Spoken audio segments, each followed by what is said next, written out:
Kecelakaan adu banteng melibatkan satu mobil ambulans dan truk terjadi di ruas Jalan Nasional Tegal Bumiayu Purwokerto di Desa Kutamendala, Kecamatan Tonjong, Brebes, Rabu tanggal 26 Mei tahun 2021, malam sekitar pukul 22 waktu Indonesia Barat.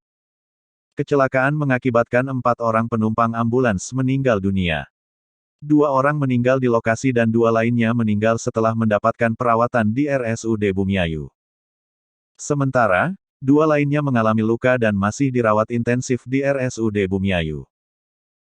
Kepala Pos Lalu Lintas Bumiayu Satlantas Polres Brebes, Aibda Andi Prasetya menuturkan, mobil ambulans Daihatsu Grand Max yang tengah membawa 1 jenazah mengalami kecelakaan setelah adu banteng dengan truk.